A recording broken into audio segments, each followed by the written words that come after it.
Hey everybody, welcome to another live episode of The Grid. My name is Scott Kelby. We have a very special guest on The Grid for the first time ever. Now, you guys have heard me say a lot of times, we got a guest today, you're going to love him.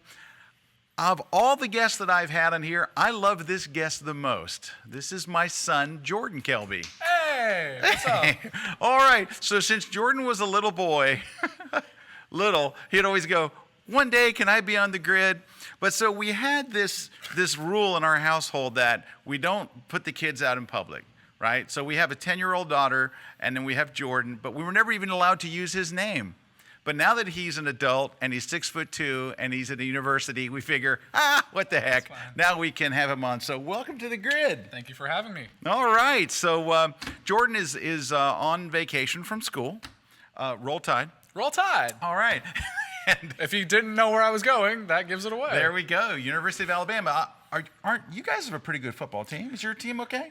We're not that bad. We've been known to win some games, and they picked up a couple. We got some national titles. How many? 2, 3? It's a 16. 16 national titles. Well, that's quite a team.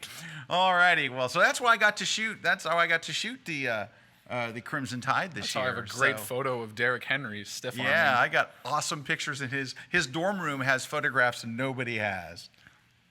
All right, back to our story. Anyway, it's the actual stuff.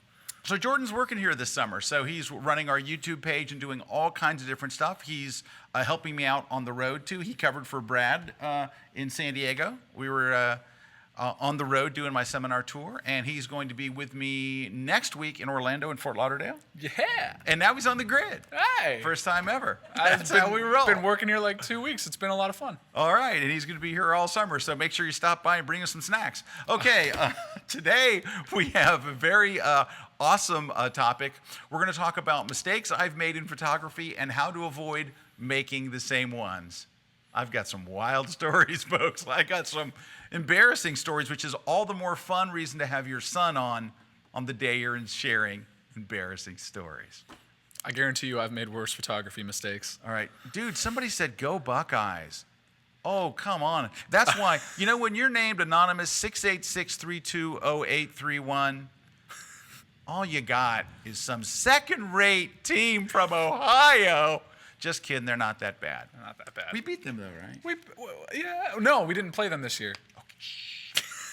Okay, anyway, we got some comments already coming in. Fat Cat Photo JM says that retouching bride's class is super relevant. Doing my sister-in-law's wedding in July, going to be doing all the wedding tracks this month. Woo, thanks. Anytime somebody has a comment like that, I'm telling you right now, we're going to read it. Alan Hess is in the chat. Hey, Alan, so many good classes I still need to check out. Hybrid Peter. Hey, Peter from London, our buddy, says, ha, Jordan. So they all know Jordan because we were in London all together here recently, and Peter kept trying to buy him liquor. Anyway, hey, so I got a bunch of stuff today, but I did want to mention last Wednesday, we mentioned that today, on this Wednesday, the Platypod Pro Max Kickstarter was going to go live. It went live. So here it is. There it is right there. All right, so they have 6,529. They're trying to get 30,000. As soon as they reach their $30,000 goal, it just went live today. As soon as they reach their 30,000 goal, they are going directly into manufacturing, directly into it. So this is it. I've got one here. This lets you use a tripod in places they won't let you use a tripod. So it is just this awesome low angle mount. You can mount it anywhere. Go watch last week's episode. We talked about it in great length. But basically it lets you mount a ball head on here and put a real camera, heavy camera, big lenses, whatever you want. They're just absolutely awesome. I use them myself, and I use the old version. This is the new and improved version that's on Kickstarter. So we're going to bring up go to kickstarter.com/projects, find the Platypod Pro Max. It's the Max. Introducing Max. All right, so anyway, go check it out. Go get one. You will absolutely love it. They're just awesome, wrapped in a unicorn. So anyway, hey, when that deal's going to close out, the first 450 backers of the Platypod Pro Max get 30% off. They'll be able to get Max at 30% off. So anyway, that's the big deal. Very excited stuff. The sooner they reach their goal, the sooner you'll have Max in your hands. Just one more thing. 1.5 things. Today is 10 days to the early bird special for Photoshop World. That was 1.5. That was 1.5? was That was one and a good. I half. like that. So 10 days. So it says 9, but it's the 10th. So it's today and 9 more. So you save $100 if you register by June 10th, and lots of people do, and we have a ton of people. We're having such a good Photoshop World this year. It's going to be awesome. We're going to have huge numbers, and we want you to be there. So 10 days countdown starts today. Tell your friends. Tell people you don't even know. Next, so we mentioned the Platypod and tripods, right? So my friend, Hybrid Dave, also known as just Dave Williams in real life, so he and Peter, who we just mentioned a moment ago, are partners in hybrid photography, and they were rubbing in my face all of their destination weddings this last week. But anyway, that's not what we're here to talk about. Dave wrote a letter and put it on, I think it was Twitter, and it's a letter, an open letter to security guards of the world, and it is about tripod use. Now, I have to read this with background music, so I went to Triple Scoop Music, the awesome folks at Triple Scoop. I'm going to play a little background music, and I will read. This is all I had on my hard drive. It may not be the perfect song, but you just can't read it alone. Here we go. Dear security guards of the world, on behalf of all photographers everywhere, please drop the tripod stuff. I mean, seriously, it's not hurting anyone. Nobody's tripping over them, and more importantly, let me tell you this, it's causing subpar photographs to happen. You read magazines and you see pretty photos of all kinds of different awesome things all over the world, and I bet you like them. I bet you see cool photos on Facebooks and advertisements on the bus. I bet you enjoy some of the photos you see, and there's usually one thing they have in common. It's a small aperture. That's the thing that keeps the whole shot in focus. And those shots of the sea all milky without choppy waves, and shots of the sky with dragged out clouds, and shots of a city with every single building tack sharp at dusk, that's aperture. And it needs a tripod. So, you know how you tell us photographers, and how you give us you know how you give us photographers a hard time when we tell you, and you tell us we can't use our tripods? I have an idea to fix that. Pause for a dramatic moment. Stop telling us we can't use it. Think that's deep. Dave was way out there with that one. Okay, back to his story. I mean, we'll be your friends forever, and we'll keep smashing out awesome photos you see every day. We'll stop sneaking around every day using items like makeshift tripods and use the real deal that we paid big bucks for instead, and nobody will trip over it. Trust me, I've got a lot of money sitting on top of my tripod. It's not going over. Think about it. So that was Dave's impassioned plea to security guards everywhere. Now, here's the interesting thing. Security guards everywhere have banded together to go, no. That was their response. I'm sorry. Anyway, but you know what? It is the darned most frustrating thing, the International Coalition Against Tripods. It's crazy. Can I tell you one little tripod story? Can I tell you? Dude, this is your show. Thank you. You're very kind. I appreciate that. All right. So here is the story. So I went to Dubai for the first time in 2008, and it was a really big trip for me. It was really exciting. And I was there speaking for Adobe. Thank you, Adobe. And so Adobe put me up in a very nice hotel, this Swiss hotel. And it was very nice. I really enjoyed it. But I thought this may be my only opportunity to get to Dubai ever. And the thing that I most wanted to see in Dubai was the hotel called the Burj Al Arab, which is the world's only 7-star hotel. Amazing hotel. Beautiful. So my brother was with me, my buddy Jeff Ravel was with me, and myself, the three of us.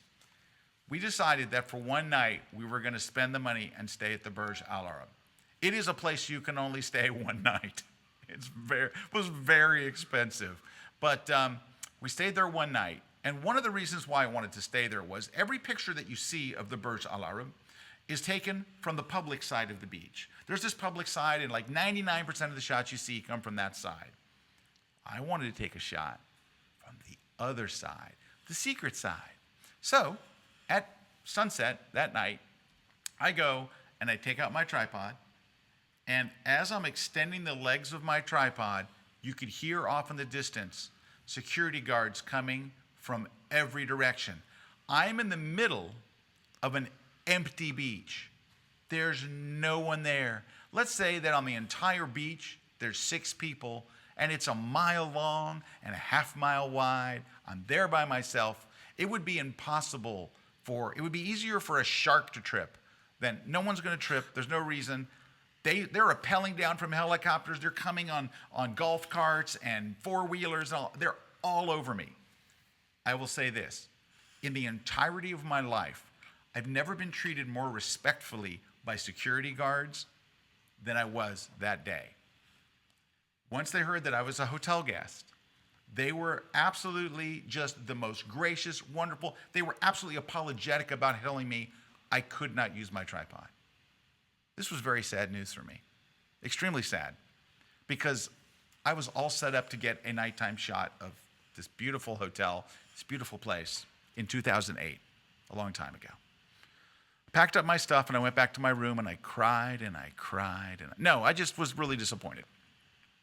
So my brother and Jeff and I were all talking in this room that was more than we could afford.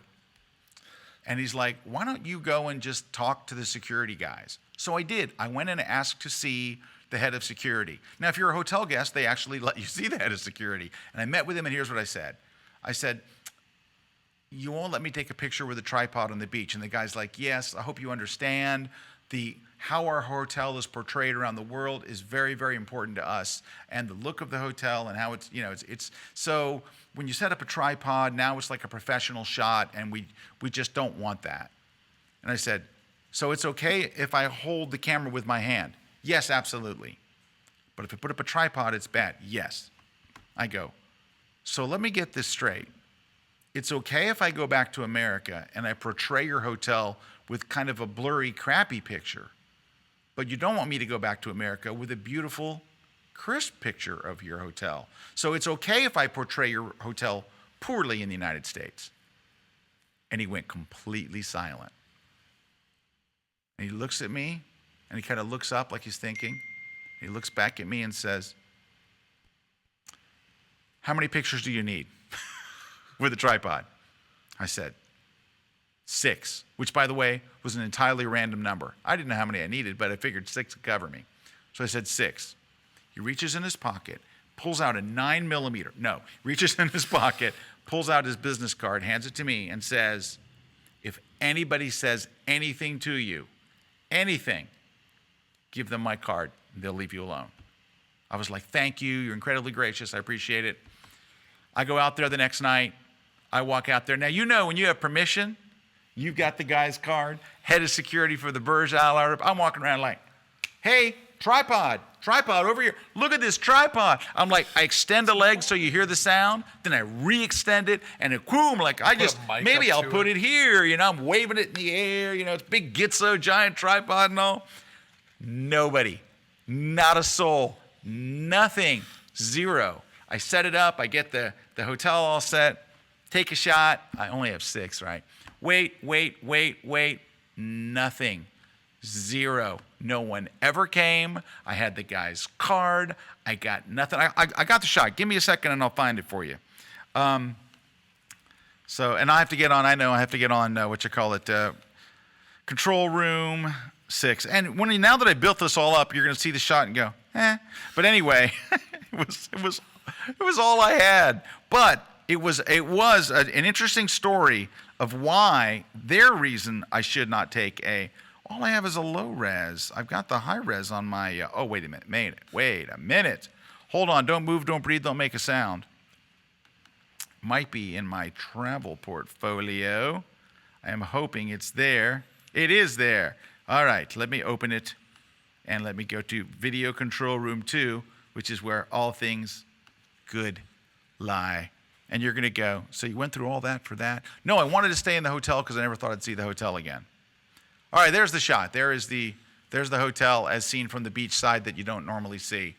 Now, I know that this will cause a ton of people to write in with their shot taken on that beach because that's just how the internet works. But anyway, so that was my tripod story. And I do find, though, so G. Hunt wrote in, security guards don't make decisions, they just enforce them. being really, really nice to a security guard will sometimes, and this happened to me. We were in the Paris Opera House. I set up my tripod. Security guard came over, hit me with a stun gun. No, came over, started. That happened. I know. He went down like a rock. I went down like a sack of bricks. Anyway, I tried to attack him. I went down like a rock too. Yeah. Anyway, I was with Serge Remeli, my friend, and Serge just said, "Is it okay if he just gets one shot? His tripod's already set up," and the security guard says, "I'm just going to look that way." And he did. He turned his back, and I got the shot. It was awesome. And we were very thankful. And, being nice, because you know what he said? Like, there you go. Security guards have to do what they're told regardless of how they feel. It's their job. That is absolutely true. But I have found if you treat them with respect, you know what? You should treat everybody with respect, right? You've heard me say that, right? Like since once you or were twice. two. Like since I was 2 years old. Treat everybody with respect. Till literally this moment Until in my life. this moment right here. All right, let's say, gosh, we got so many great comments are coming in. Trip hazard equals lawsuit. Tom says trip hazard equals lawsuits. Yeah, it certainly does. But can I tell you this? So Tim wrote that. I didn't get his full name before it went away. But here's the thing. Can I tell you, and you guys can tell me, have you ever read, one time, man trips over tripod, sues company blank? One time. Ever. I've never in my entire life heard a single story of someone tripping over a tripod and suing anybody. Not a single one. Now, I've led a sheltered life. Yeah. Anyway, let me know if you guys have. Let's see who's out there. Alan Hess says, looking forward to Photoshop World. Yeah, me too. My favorite time of year. Dave says, I have back problems which make me have to use the tripod, and they still don't care. I know. Hey, Richard Serrano says, it's a pleasure meeting Mini Scott. It's not Mini Scott if he's taller From than Holland. me. Isn't that weird, man? Sorry, Austin Powers is a good movie. It is. It's an awesome movie. So Nicodemus says, I never run into this problem shooting wildlife and macro. You know why? Because security guards, as is well known, are not allowed in the forest. That is an absolute fact. Can I tell my one tripod story? I Oh, yeah. only have one, and it is a failure. Back when I was in middle school, actually, we always would have these performances, and the teachers came to me and were like, your dad's a photographer. I bet you can take a photo. And I was like, maybe. And so they went, all right, well, we're going to give you or bring a camera, and you can pick a buddy to help you, and we want you to photograph the whole performance. It was like a May Day, like, pulp flower dance thing and songs and stuff. And I remember that even that young, when I was a kid, Dad always said, if you want just a very clean, nice shot, use a tripod. I was like 12. And I said, okay, can I bring a tripod from home? And they said, no, somebody could trip over it. And I was like, what if I'm way in the back? And they're like, no, somebody could trip over it. I'm like, anyway. So what we wound up doing is I was allowed to pick one friend, and I picked my buddy Max, who's still my best friend to this day. And I used his shoulder like a sniper and used it as a tripod. Yes. So for all of you that have a friend that came with you on a shot and the security guard won't let you use a tripod, just take a page from the military and use somebody's shoulder. It works just as well unless they like cough or something in the middle of the shot. Yeah, if they cough, it sets everything off, which is why we don't use pepper spray around them. Okay, all right, Michael Bryan is watching us on Facebook. Pretty nice to watch on a 4K 55-inch TV and work on my computer at the same time. Thank you for watching on Facebook. Yeah, want to welcome everybody who's watching us on Facebook. So we are streaming the show live to Facebook because we love Facebook. And there you go. Shout out to Mark Zuckerberg. Also, hi to AshB464. They say, hi, everybody. Big fan of The Grid live on YouTube. This is my first time watching live. That's my department. Oh, yeah. Thank you for the views. He's the YouTube guy. You know, it was fun. So as soon as he came here, he looked at our YouTube page and then spent the next 2 days laughing. And then on the third day, he basically sat down and goes, you've done everything wrong. And I can tell you this. You can never argue with a 19-year-old about YouTube because he had a YouTube channel when he was like 4. And so I'm like, what's this YouTube right here, buddy? Anyway, but Christian Cosma Holmes says, hello, Scott. Hi, Christian. What's up? All right, so today's topic, we have a topic today, believe it or not. Today's topic is, I have to read off a piece of paper because no one ever uses the teleprompter that we have. There we go. Our thing. I want to just say it right. All right. Here we go. Our topic is mistakes I've made in photography and how to avoid making the same ones. Now, I just showed you 2 successes. The rest are not. The rest. All right. So I'm on vacation in Hawaii. I'll give you the first one. On vacation in Hawaii, and a famous photographer, book author, guy's got a studio, invites me to come and shoot with him. First, I've never met him before. He's followed me on Twitter and stuff, and I'm quite famous. Says, "I'd like you to come out, and I'm going to do a shoot, and you're welcome to come and shoot as well." I'm really excited. I bring my DSLR, got my own gear. He's got all the lighting and the whole setup, and he's got all these people there. So it's like all these people it's really a happening scene. And so he goes, "Well, you go ahead and shoot, and then I'll shoot next." So I get up and I'm shooting. Here, I'm going to use this as a prop. May I? Yes. Thank you. I think, yeah. So I'm like shooting and shooting and shooting. I'm looking at the pictures, and they look really, really good. And he brought in like a professional model, and he's got hair and makeup and all these people there. And I go over and how's this look? Good. All right. Okay, good. And we're working. And it looks great. So I finally finish up, and then he's going to shoot. So I thought, well, I want to put these images into the Lightroom and check it out. And so I pop open the card. There's no memory card. I look inside, and there's no memory card. I did the entire shoot with no memory card. What I was seeing on the back of the camera was just the shot I just took in the camera's buffer. I did not record a single shot. Here's why. And here's how you're not going to do this same thing. When they ship cameras are in demo mode. So at the camera store, they can pick it up and go, "Oh, here's how it works." They can fire, you can use it and stuff, and it doesn't write. You don't have to have a memory card in it. Because if you had to go find a memory card, people would steal the memory cards and all that kind of stuff. So they ship them in this mode that lets you fire the camera and do everything except write to the card. You have to go turn that capability off in your camera. Turn off that demo mode and turn on, "Don't let me take a shot if there's not a card in there." I need to see a warning that says there's no card in the camera. So that was a tough one. Let me tell you why it was tough. Do you know how embarrassing it is when you just finished a 20-minute shoot to look to everybody in the room and go, "I didn't have a card in the camera." I felt like, here this guy's a big pro and he's writing books, and I'm the stupidest man in the world. I just felt I was just humiliated and embarrassing and every bad thing that you can imagine. So you don't have to have that same mistake. No, you don't. You know why? Because you're going to go right now to your camera and turn off that feature right this minute. Yeah, turn it off. Swipe to the right, unless you don't have a touch screen, which none of my cameras are.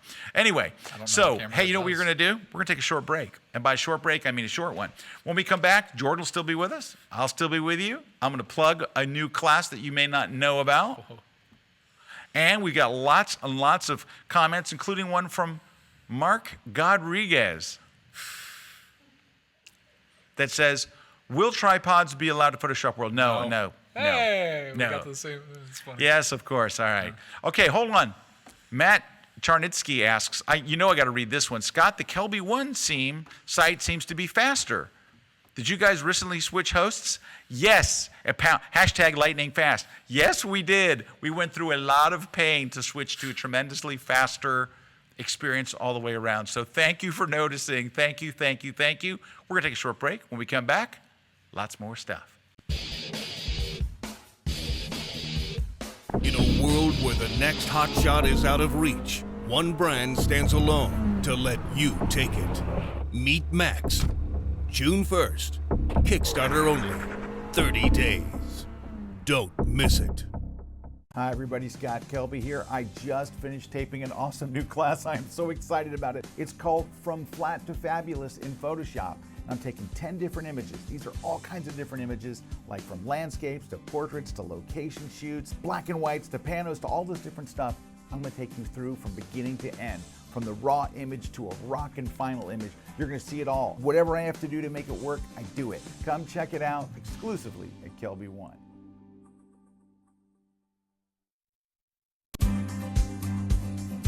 Over the course of the last couple of years, Adobe has been consistently releasing and updating a series of free mobile apps. They run on the iPhone and the iPad, and in most cases, we've already moved them to Android. I'm really excited to show you just a little bit of what we're doing on the phone, the tablet, and the desktop. We're going to look at how these applications communicate with each other, how they communicate with the cloud, and how they're deeply integrated with the web and the desktop. You're going to learn all sorts of new things about creating content, editing it, and of course, accessing the files that you already have. I'm really excited to show you just some of what we're doing. Let's go ahead and get started.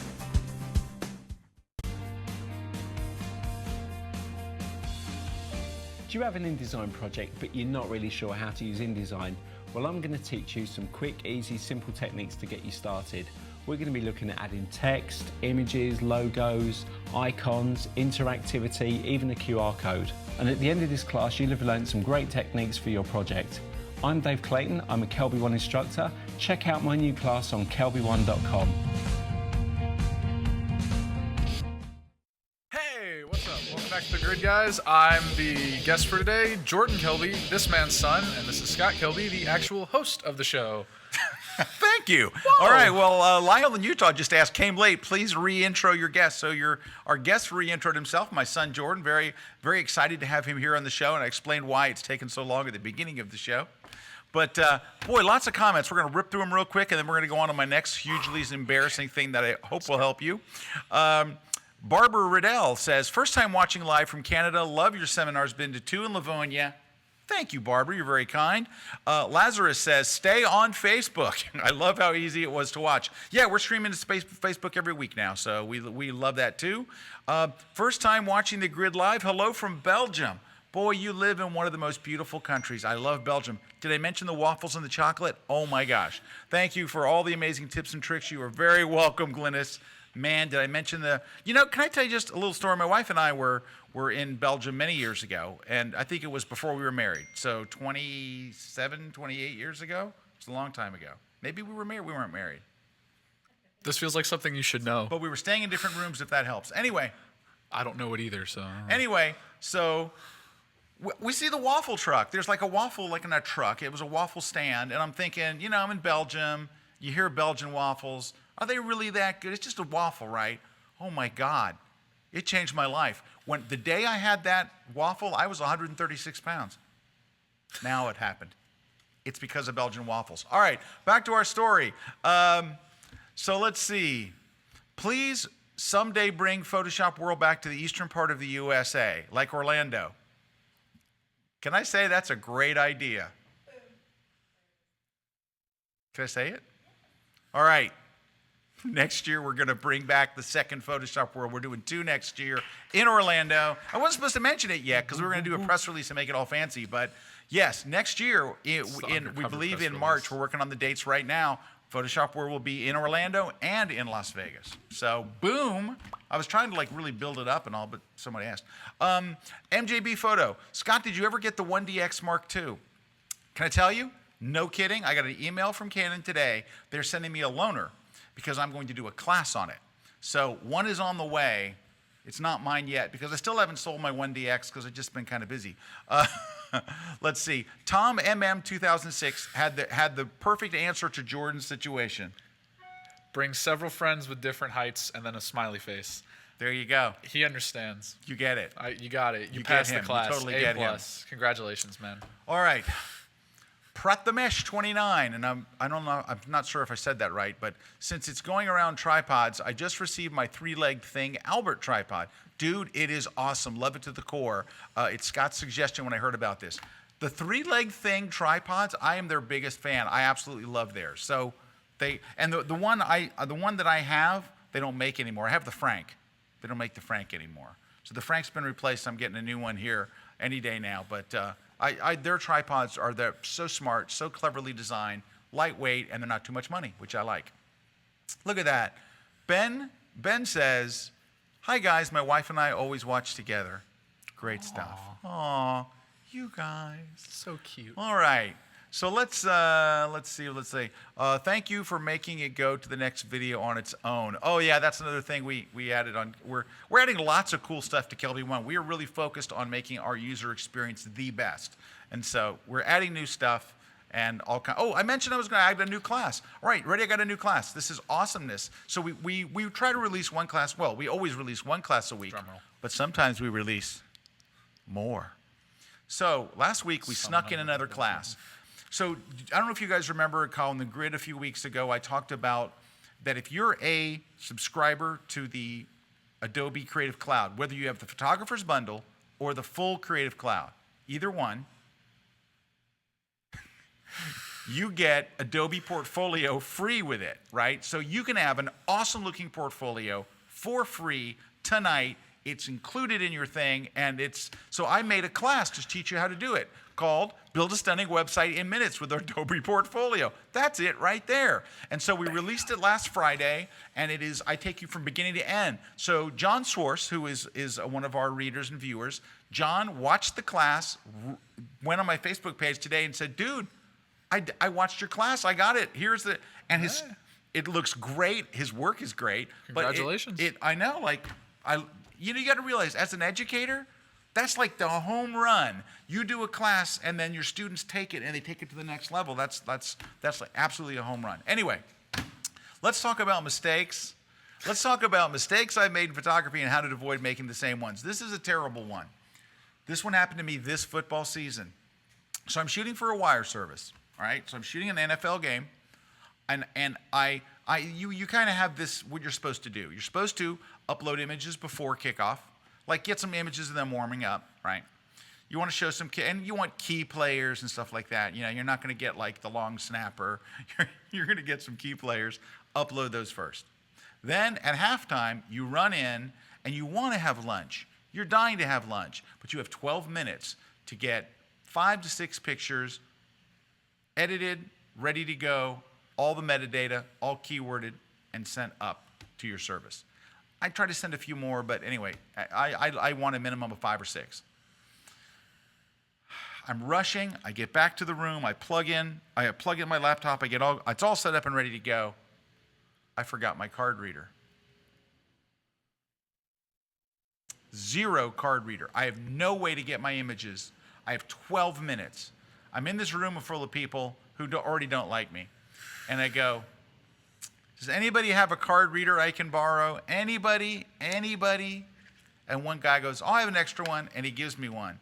And I don't want to complain because, number one, he was helping me out. But he gave me, and I'm not making this up, whatever would be the slowest card reader in the history of card readers. It was as if someone was pouring molasses onto it as I was importing. The halftime was over, and I still hadn't even gotten in maybe half of my images. It was unbelievably bad. I totally screwed everything up. My images were late. At the end of the day, I still had to borrow it again. I was the last person to leave the stadium. It's little crap like that that gets you. Where was my card reader? At home on my kitchen table. Because a couple of days before, I'd ingested some images and forgot. I keep a card reader in my bag. So here's how you're going to fix this the same way that I did, but I'm going to look at the right camera. Whoops, okay. There we go, center camera. Hi. You got to have a second backup card reader. You got to do it. I went and bought a second card reader, put it in my bag. And when I say we, I mean Brad. Put it in my bag, put it inside the bag, bagged it up.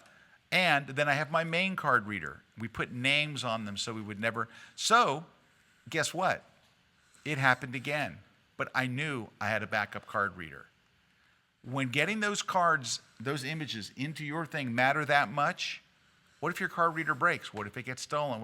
You got to have we always talk about having a backup body. We talk about having backup lenses. We never talk about having a backup card reader. I learned that one the hard way. Don't let it happen to you. Hey, there's lots of comments here about Photoshop World being in Orlando next year. Even Alan Hess, of course, is one of the instructors. He's like, yay, do Photoshop Worlds in 2017. C.H. Razia, yeah, thank you, woo. 2 cities from Lazarus, yeah.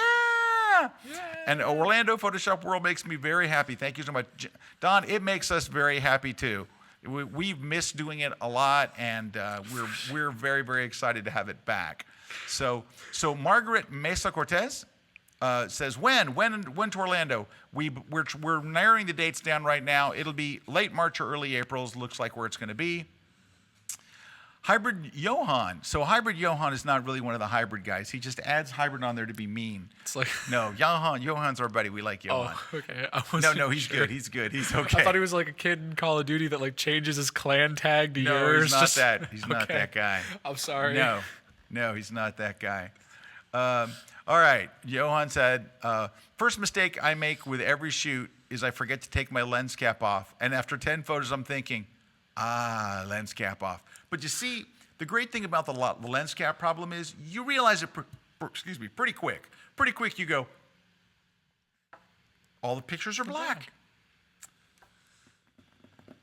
The other two, they're worse. All right, I'm gonna give you a short one that I've done too. This is pretty bad. So I don't know about you, but I loan my gear out a lot. Like if I have a friend that needs a camera or whatever at all, a lens, whatever, I loan my gear out a bunch. And I think that's one of the reasons why, like sometimes people will say, you know, what kind of camera I should get? What kind of camera do your friends have? Get that one because you can loan stuff, right? So I do loan my gear out. I'm very happy to do that. I feel very blessed to have gear, and so it's awesome to share it with other people. But do this. Always check your settings when they come back. I cannot tell you how many times I've messed stuff up where I just assume, oh yeah, I don't check my settings, I shoot and wind up with a disaster. And in those cases, you don't usually learn till later that the ISO was like 12,800 until the shoot's over. And what should have been, Jen's laughing, just laughing. Should have been 100 ISO, it's 12,800. Don't do that. Anytime you loan out your gear, even if you just let somebody else shoot with it for a minute, when you hand somebody their camera, if they know what they're doing, they're going to put in their own settings. They're going to do this. They're going to change your f-stop, change it up. So don't do that. Let's see. Matt Charnisky says, slowest card reader equals a first grader reading Shakespeare off a 3x5. This is the comment I was just like laughing at silently for 40 seconds a minute ago. Muse and Creator says, I have 3 card readers. You're prepared. There you go. I'm telling you what, redundancy is something you can't have enough of. Lynn Hughes, I have to go to the Orlando one. You know why you have to go to the Orlando one, Lynn? Because we know you're not going to Vegas, and we're quite upset. Michael Bryant will make it to Orlando. Yay! And Ickeldot. So Ickeldot, quite a good sports photographer, by the way, and an ace freaking crack sports photographer from the UK, says, I might even cross the seas to Orlando. I think that's in Florida. Yes, it is in Florida. It is 2 hours from our studios here where we're broadcasting from today. Welcome everyone on Facebook Mickey Mouse from around the world. Yes. We're close. Yeah, you can go to Disney on your day off. All right, so I'm going to give you one more and then I'm going to tell you the saddest story. This is a story I've never told after I tell you this one. This is a short one. Okay.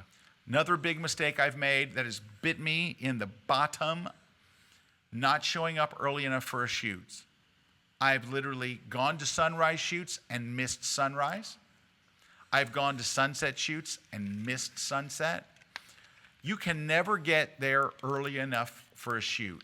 I'm telling you what, if you have a shoot scheduled at 3, get there an hour early. I don't care if you have to sit in the parking lot.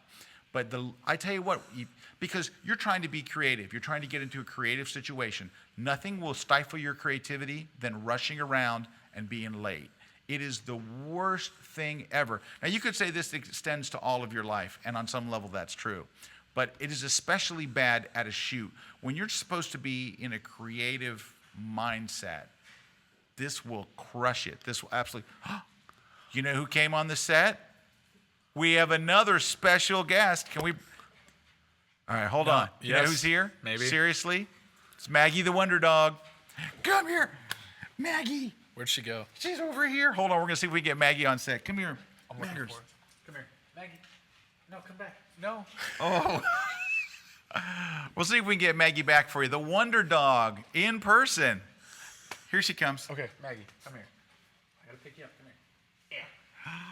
It's the Wonder Dog Folks, for the first time ever, my son and the Wonder Dog in one show. Who's a good dog? Who's a good hi, Maggie? Please don't lick my face. Please. You know, I love this dog, but this dog wants to kiss you right on the mouth all the time. It's not my thing. To be fair, she's a French dog. She is a French dog. That's why. Was that a joke in That bad was taste? weird. Yeah, it was very bad taste. No, it was good. All righty. Okay, Atomic NL. Embarrassing moment when you're ready to shoot someone and someone tells you the lens cap is on. It's worse when they tell you, right? It's just when they tell you. Can I?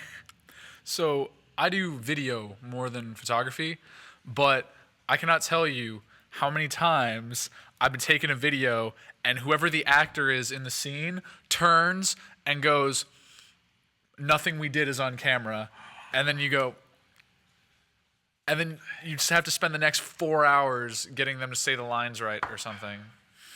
It's the worst. All right, MJB Photos 82. The worst thing I've done was when I was shooting MMA. I had to change shutter speeds. During the start of the fight, I forgot to go back. What would have been the best shot of the night was all blown out. Isn't that exactly how it happens? If only there were an MMA fighter sitting next to me. Oh yeah, that's a thing, I guess. You don't want to get in the ring with him. He's on a team. Depends on how long you've been doing MMA. Yeah. Anyway, yeah. Also, if you're out of my weight class. Yeah. Okay. Alrighty, let's see. Does shooting outdoors and not using sandbags to weigh down the lights count as a mistake? Richard, I didn't add that on mine, but that happened to me. I was shooting a portrait of one of the New York Yankees. I had a tripod a flash on a stand with an umbrella. We're up in the stand shooting this one, and as we're going, the whole rig goes. I had backup flashes. It didn't break the flash, but what happened was I looked stupid. All of the batteries came shooting out of the flash. They went all over the place. It was just the stupidest, most embarrassing moment because I didn't have one sandbag would have fixed it. Jen Vree says, "The Wonder Dog, yay!" Lynn Hughes, Maggie, I love her. That's because, okay, Gary PP asks, but where's Calibra? Calibra is here on the set. She's not going to go on the show today. She's like, I'm just studio audience today. But she is here with Maggie, the Wonder Dog. So since we're talking about mistakes and we're on the topic of mistakes, can I actually tell a story that is you and I on a shoot together, making a mistake together about lights? Yes. Because, okay, so this was one of the first shoots you took me on when I was younger and I was like starting to learn stuff and help and all this. And we went to a Black Hawk base for helicopters, and neither of us. Okay, I know where this is going. I was again like 12. U.S. Army Black Hawks. U.S. Army Black Hawks. Helicopters, yeah. And we went out to shoot these great shots, wonderful and everything, but neither of us checked the weather report for that day. And the weather report for that day was the apocalypse. And so we set up all these super tall lights and everything, and we're shooting. It's all going great. It's all blue skies, but we live in Florida, and in like 5 minutes, the weather goes from like you can be on the beach. The weather goes run to the highest, building. There's about to be a hurricane, and in that moment, there's these big metal light stands, and these army guys on Jeeps come out, and they're like, everybody's got to get inside. We got to put the Black Hawks up. There's a lightning storm, and we've got all these metal rigs up, and we don't know what to do. And Dad looks at me and hands me a metal rig and goes, "Run!" Okay. This was not my most proud parent moment. Well, here's the thing, because perhaps here's my fault in this. Run, son, run. I took it, and I was totally like, and I didn't try to lower it below me or anything. I took it and I threw it over my shoulder like 5 extra feet in the air, and was like, "This is a great idea." And yeah. It was a light stand, but he's forgetting the worst part of this. This is what freaked us out. So we have maybe 100 yards to 150 yards to get to the hangar. And it is about to let loose and thunder and lightning. He's got a metal pole over his shoulder. But on Brad, so Brad's there with us. Brad's got like a battery pack over his shoulder. We've turned the light off, all right? The light is off. But what happens is we're walking very like, okay, let's get to the hangar, get to the hangar, get to the hangar. lightning goes off, and it triggers the flash. The flash fires. We screamed, ah! And we ran. We're running, and stuff is falling. And I kid you not, we make it as we're stepping into the into the hangar. It lets loose on us. We barely make it in. We'd left a bunch of stuff on the ground. Brad's trying to pick it up. He grabs my tripod, picks up my tripod. Somebody trips. My laptop is on top of it. Now, this was before the days of tether tools. So tethertools.com I use their tether table, and they have a strap that goes over your tripod. A strap that goes over your laptop keyboard. So if you were to bump your thing, it doesn't go sliding off. We didn't have that. Brad picks up my thing to get it out of the rain, and my laptop goes right off onto the floor. It crashes. It's a disaster. But you know what we realize when we get home? The memory card's gone. The memory card was an SD card I just loaded into my computer, and every shot, portrait shoots, the shoots that we risked our lives for, and everything are all gone. We called the base, and the lieutenant on the base found him. Here's the picture. Are we on control room 2? Oh, you must have disconnected. Give me a second. I'm sorry. While we're doing this, I just got to read my favorite comment of the day so far, which is from Mark Rodriguez. Mark Rodriguez. He just puts God in there because he is. When you show up to do a nude shoot and the model thought they were the one that was going to be nude. Embarrassing. I like that. All right, you guys got control. Okay, here's the shot we made. So the sky was amazing, but a split second after this, we were running and screaming and running. This is lit with one flash, just one light on a stand. But you know, when it's lightning, you probably shouldn't do a metal pole. Or on like a metal Blackhawk. Here, son, take this and run. Hand it to my son. Well, I'm not proud. It's not a good parenting moment. No, because I feel like he trusted me. Like he had faith that I wouldn't get shot. Yes, I had faith. No. This man is a great father. No, that was not a proud moment. Besides this one incident, good father. Thank you. That was a bad one. Sandy Joy says, love Maggie. Muse and Creator says, and boy, this is a really good statement. Whatever happens during a shoot, you have to remain cool. Absolutely. I'm telling you what, especially when there's clients and things on the set, you always have to be in control, because as soon as you get upset or freak out or anything, not only do you lose control, but they lose faith in you as a professional. Ricardo Serrano says, showed up for a commercial tennis shoot, set up 4 lights, all ready, all fancy. Both battery packs were dead. I felt like such an idiot, but I didn't say anything and told them I changed my mind and wanted a single light and used the 430EX flash. Ricardo, that's doing what the last guy that's said. What you have to do. That's keeping calm and go, you know what? I can change. I can fix this. All right, so Brad and I had one. After the next break, I was going to tell you about this one, and then we'll get to the really worst story I've ever told. We showed up shooting a wedding, and we had never tried these new flashes. We'd never even turned them on. We put batteries in to make sure they would work. We couldn't figure out how to get them to work for a sunset shoot. We absolutely just could not. They like fired the first time, and then we couldn't get them to fire again. There's 4 of us looking at the flashes trying to figure them out. We couldn't, and I had to make that call. We're like, guys, we're gonna have to go with plan B. We took the bridal party and we went under some lights, and I shot it with natural light. It came out okay, but it could have been really, really bad. It was one of those, plan B is, woo. Lyle in Utah says, I always keep 2 black garbage bags in my carrying case. It's come in handy many times. And Elaine, I'm going to say this so wrong, so I'm sorry. Elaine Gure is watching from Lille, North Paris. So thank you for joining us. Yay, love Paris, one of my favorite cities in the world. You love Paris. I love Paris. I'm taking French in college because I love France so much. He does. He loves France. So one morning we're in Paris last year on vacation with the family. One morning we get up and he's gone. He got up in the morning and left, and we're like, where is he? He's been abducted. Such a dependable kid. Yeah, he's just gone, and he sends us a text, and he had gone to the Shakespeare bookstore, bought a book on Voltaire, and was sitting across from the Arc de Triomphe reading it. And my wife is like, that kid's like a boss. And I go, he didn't ask permission. No, that's not what I said. Not at all. I was an adult at the time. It's true, he was an adult.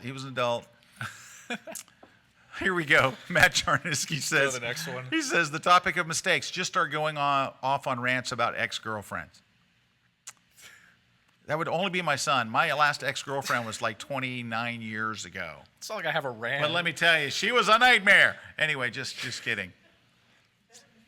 She said it better be 29. It better be Cleve was like, 29 it better years be ago. 20. No, it was 4 years ago. It was weird. Anyway, so no. She's like, no. Take it back. Back it up. All right. So what did I want to do? Oh, so I'm going to take a break and then come back, get some popcorn for this story I'm going to tell you. And it's a huge mistake, and I'm going to tell you up front, it was 100% my mistake, but it's the worst story ever. I'm going to actually it's so bad I'm going to have to leave names and locations out. It's that bad. Have I heard this story? I don't know, but I'm going to tell you. But it was the most embarrassing thing of my entire professional career, and that is not selective color. Coming up next on The Grid.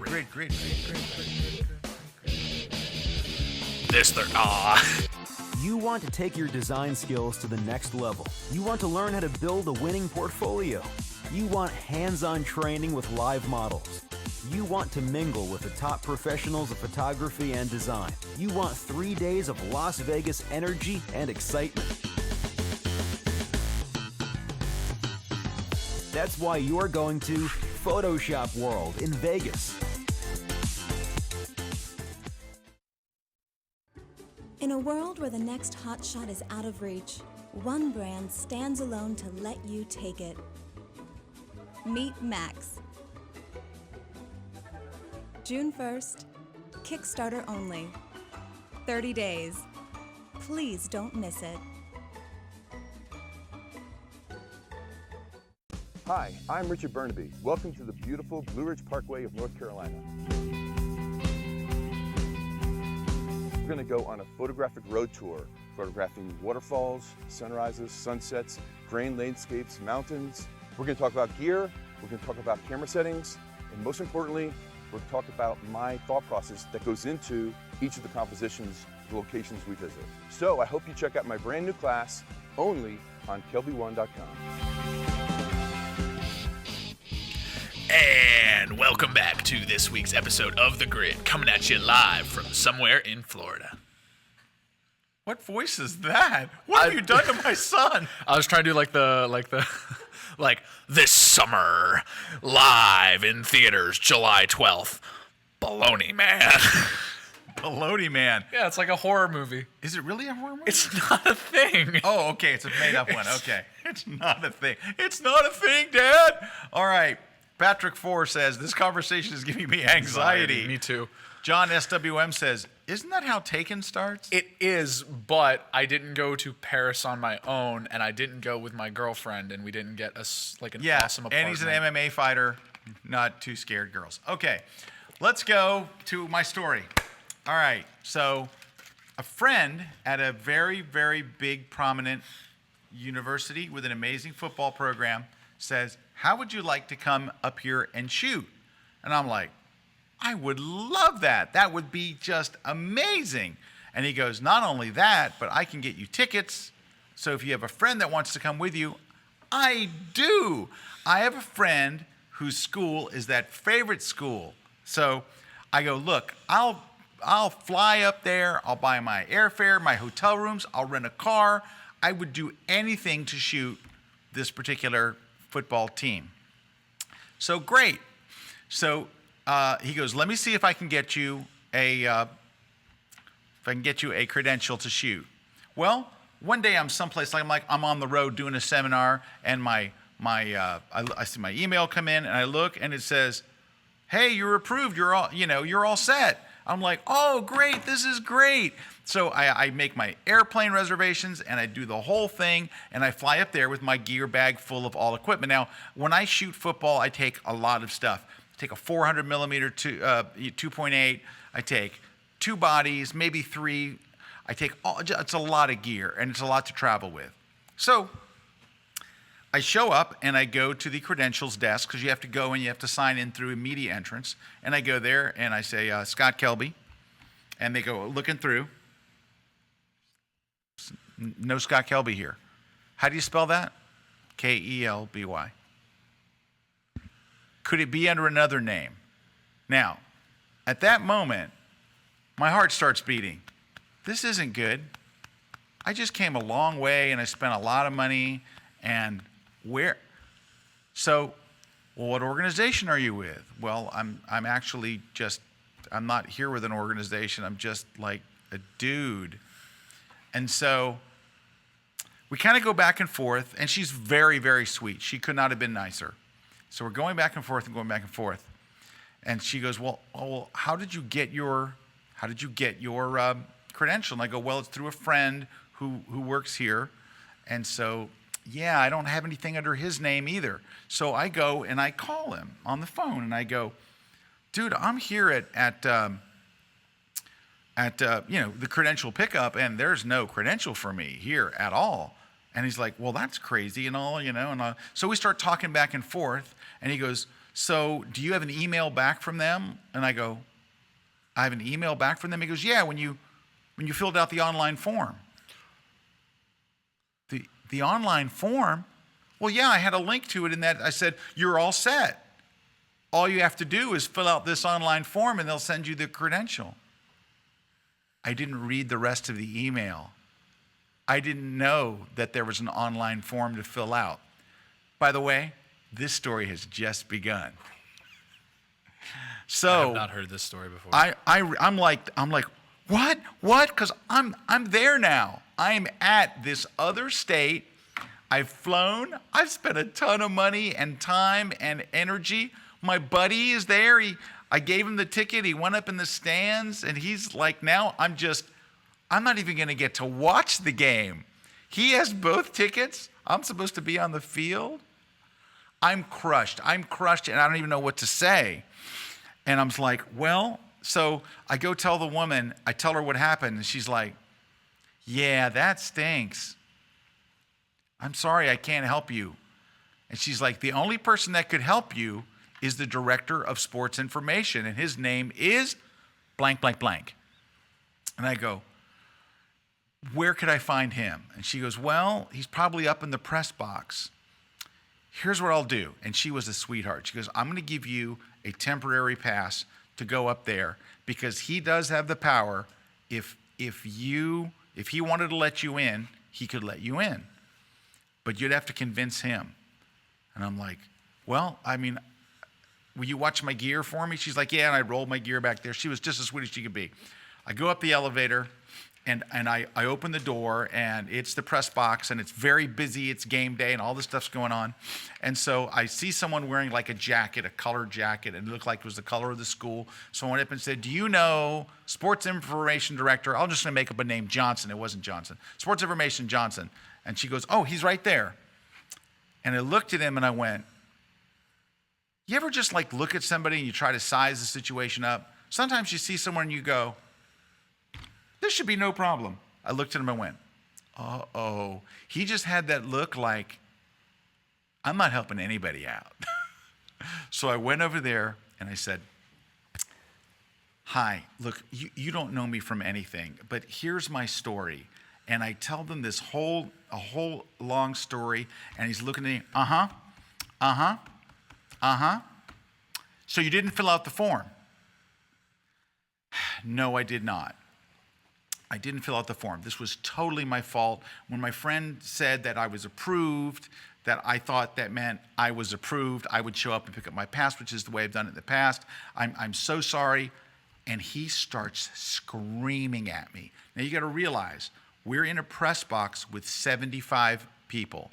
It's packed full.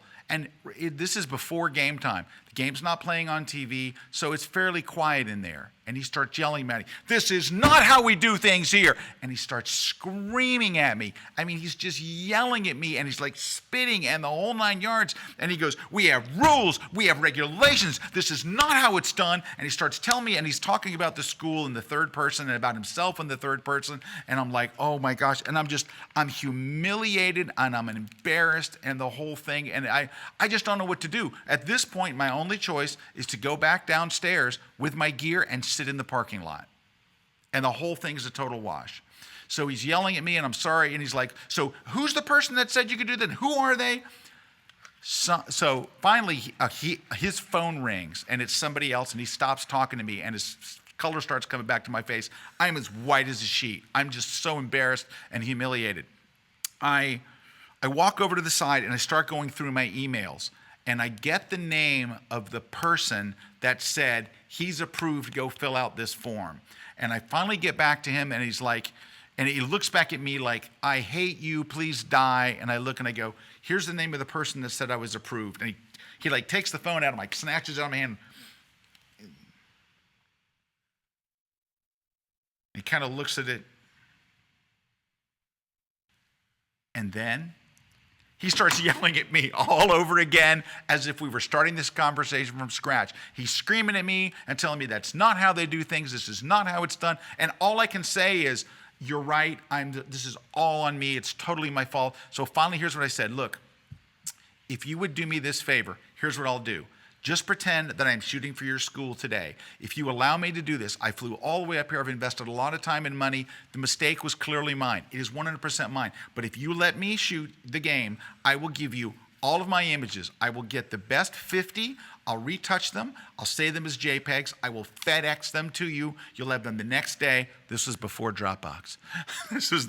You'll have them the next day. I'll go through. I'll do everything as if I am there for you, and that'll be it. You won't have to pay me a penny. The images are yours to use in any way you like if you just give me this opportunity to do it. This is not how we do things. He kept screaming, and it was the most, I'm like thinking, I've never been talked to this like this by an adult, like a professional, in my entire career. Like, no one has ever just been that mean. And it just felt like I just want to be mean to somebody, and there's nothing you can do. And he finally just said, "Go, just go ahead. You're approved." I went, thank you. I ran downstairs, and I was just like, I was as white as a sheet. I mean, I just had to be like, because my heart's beating, and I've just never experienced anything like this. The doors open to the elevator, and and this was so ironic. I walk down there, and I see the woman, and she goes, "Well, how'd it go?" And I go, "He said I'm approved." She goes, "Okay, here's the pass." It happened that fast. It happened in a split second, like, "Oh, here." I went, "Where's the field?" She goes, "Through those doors." And I walked out there, and literally I'm stunned. And I'm kid you not, I was as upset, and I'm mad at myself. I'm really mad at myself. I'm embarrassed about what happened to me in front of a group of people being just mercilessly yelled at and just humiliated. And I walk out on the field, and I'm literally shaking. And what happens? I turn the corner, and a guy goes, "Hey, you're Scott Kelby." And I'm like, What? "Hey, I watched the grid." And I'm like, please don't look at me. Please, I'm hideous. Anyway. And he's like, "Hey," and then, "Hey, honey, look." And all these people are coming over, and I'm like, this is so the wrong time. But I did it. I did the shoot. I got it done. I kept my word, and I sent him the images. And after all these years, he's still there. But one day, oh yes, he won't be there. And I will write a blog post with pictures. I will show emotional scars. I will call him out. I'm not going to do that. Anyway, but it was totally my fault, but it was like professionally like the worst experience. That level of screaming and yelling I haven't experienced like since I was yelled at by another kid. Like I've never had an adult just unload on me like that ever. It's not good. Thanks, buddy. It's okay. Anyway, it was that kind of thing. I've actually never heard that story. All right, I want to read a couple of more of yours. I have some other ones, but they're just all so bad. Let's see. MJB Photo says, I've dropped my softbox and my Pro Photo B1. Oh, that's expensive. Just like you, Scott, I just needed one single sandbag. The worst thing is, I had someone there who could have held the light for me. Dude, a B1, that's a great light, by the way. Pro Photo B1 is an awesome, awesome strobe. That's horrendously bad. SMW Photo, went away. SMW Photos, looking forward to Orlando. My wife has a condo in Stewart. We usually go for spring training. Now I have another reason. Yes, you do. Marcos Cesares, my worst mistake, trying to go as light as possible and just taking the necessary equipment to a sunrise photo shoot. I left my flashcards in my bag, my compact flashcards in my main bag. That happened to me just for being lazy. I was so embarrassed. Boy, that could so easily happen. And then Bill Turan says, well, once again, that's why I shoot in the safety of a studio. Anonymous, forgot my camera battery the other night at a night shoot. Goes to show you can still dream about photography. So decided to get romantic instead. That's from Rose Kieran in New Zealand. Aww. I love New Zealand. Alan Hess, concert shooting nightmare. Used a house, so it's owned by the house, used a house Nikon F5 film camera. Forgot to take new AA batteries with me. AA batteries with me. Had to ask all the security guards to borrow some batteries out of their flashlights to get enough power to shoot. Now I always have extra batteries. The good thing about doing these bad things is you're so embarrassed by these things and humiliated that you take extra steps to make sure it does not happen again. Let's see, we're out of time, so I'm just going to wrap this up here. Nice to hear an amazing photographer like you make mistakes, but it's nice to learn what you did to fix it on the spot. If you meant begging, I did have to beg to that one. That was pretty bad. I shoot astrophotography and use a Batonov mask for focusing on stars. Forgot to take it off before running 2 hours of exposures and ended up with a big diffraction spikes on all the stars. Sorry, Rick. Cool photography, though.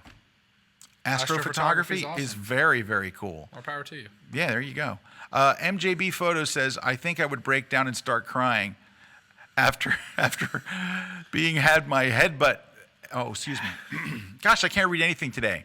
I think I would break down and start crying after having my butt handed to me like that. I'm telling you what, I was as shaken up as I've been in a long time.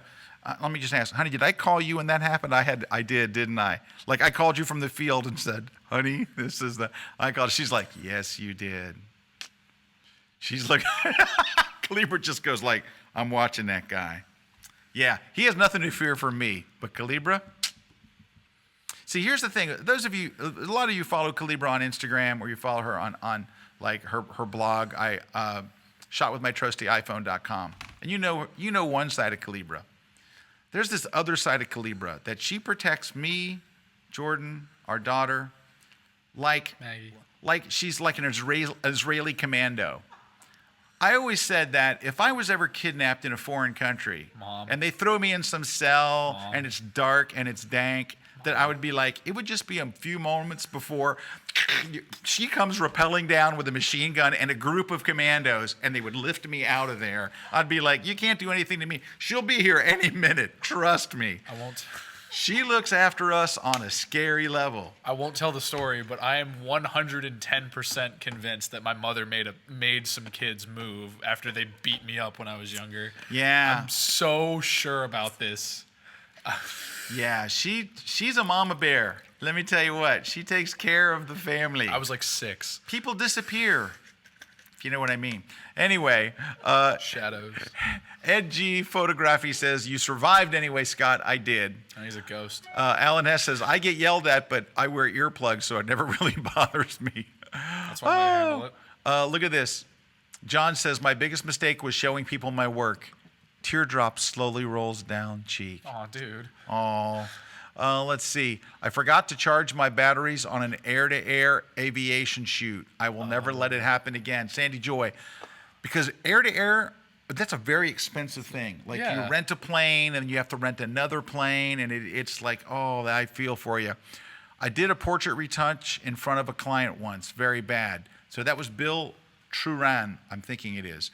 Bill, that is the worst experience. So the first year I ever did help portrait. So help portrait is the thing that photographer Jeremy Cowart started, and each year, close to Christmas, you do portraits for people that would not be able to hire a professional portrait photographer. So we go to this clinic where they house women and their children who have drug abuse problems. And so it's a really wonderful place. We've been doing it for many, many years. And it's a bunch of photographers. We go in, we set up flashes, and then we set up studios and the whole 9 yards. And then we retouch them. Well, they set up at the first year, and they wanted each of the women to sit with us as we retouch their photos. I'm like, guys, this is not a good idea. This is very, very bad. No one should ever see what any retouching that's done. And they were like, no, we want them to be a part of the process. I'm like, this is not a process. Do you want it to be done? After doing the first two, we're like, we can't do this anymore. It was bad. I've done 2 shoots for like portrait shoots in my life for people, and one of them was, because you've told me this rule before. I've picked up some of these like inherent rules as the years go by, and I did this shot for this girl I know who wanted a couple headshots because she was trying to get into modeling, and she's like, "Oh, can I see you retouch one?" And you rang in the back of my head, and so I took the clone tool as a joke, and I just cloned her mouth on her forehead, and I was like, "That's all you're gonna see." Well done. I was like, "Do you want to keep watching?" She's like, "Nah, I'm good." All right, Diane A says, Calibra is a mama bear. You don't want to mess with her cubs. No, you don't. No, you don't. She knows where the bodies are buried. Sandy Joy says, she is a boss, and you're lucky to have a wife like that. Sandy Joy, you have no idea how lucky I am. I am the luckiest guy in the world. Even my kids know I'm the luckiest guy in the world. Hybrid Johan. Hybrid Johan. During a studio shoot, one of the lamps exploded. One of the lamps exploded and put a softbox and a model almost on fire. I think that wins. So our winner today on worst thing that ever happened is Johan. Set someone on fire. So Johan, because you had the best worst of the day. I bet you there was real emotion All in right. that shot. So Johan, I got a book coming out. Now it hasn't come out yet, but it is, by the way, on Amazon today. I saw hot new release. So it is sold incredibly well in the pre-release. It's called How Do I Do That in Photoshop? It is the companion book to my How Do I Do That in Lightroom book. So it's on press now.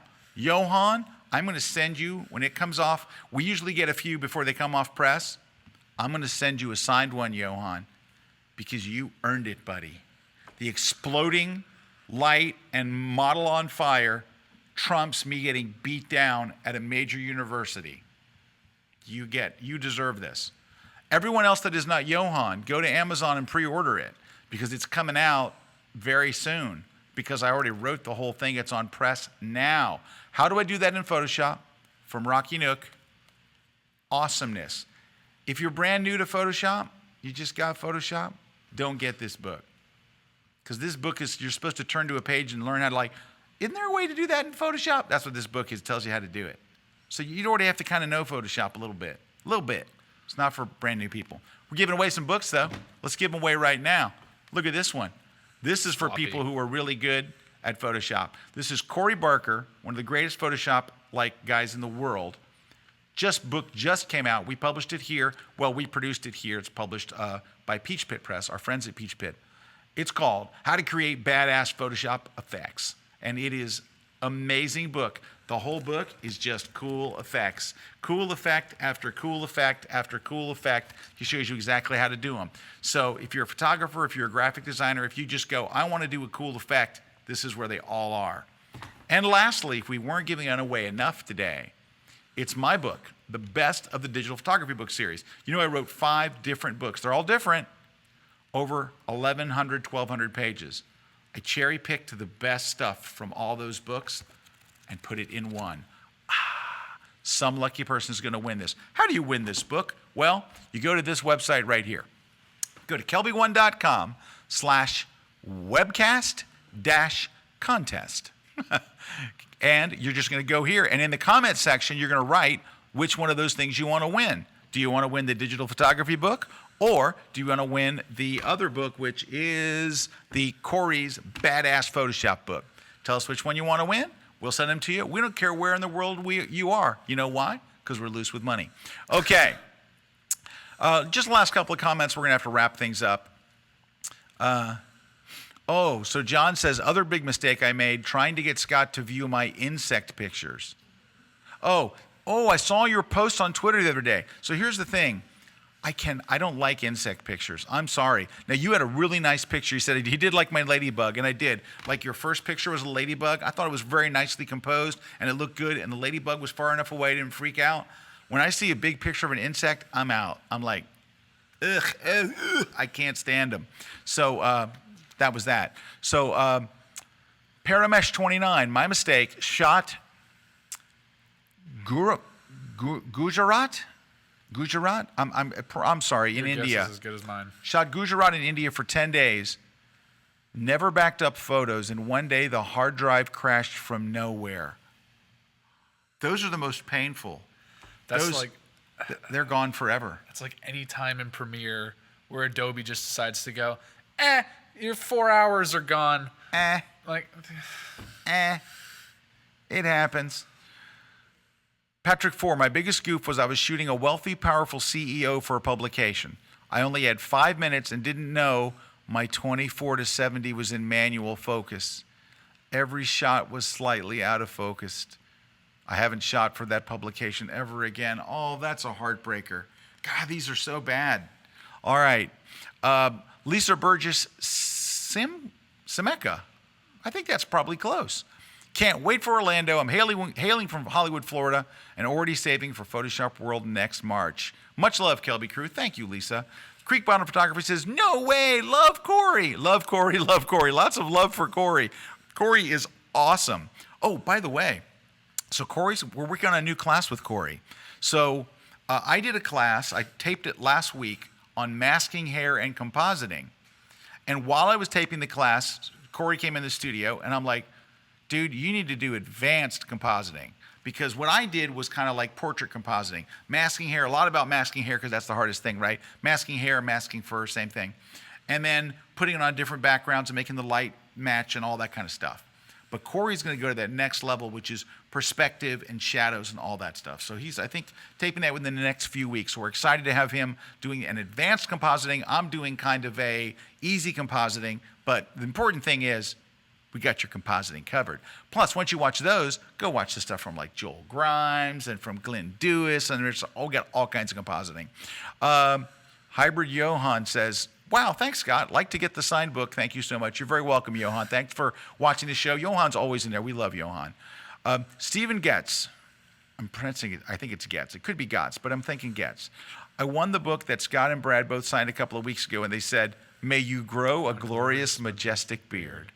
But I've been wearing a beard for over 30 years. We'll see. Maybe it will grow even more We glorious. just didn't know. All right. John says that should be the actual error message. There goes your work. Well, guys, thank you very much for watching. My first show ever, but not my last, with my son, Jordan. Very excited to have you here, buddy. Hey, it was great to be here. You did an It was awesome job. Boom. Thank you. I appreciate it. All right. And it was nice to have a special cameo from Maggie the Wonder Dog. Bark. It's always nice to have my beautiful wife here on the set. Thanks to Jen and Juan and the crew, to Meredith in the booth. Thanks to our sponsors and all the awesome people who tuned in today. And we hope to see you guys next week right here on The Grid. Take care, everybody.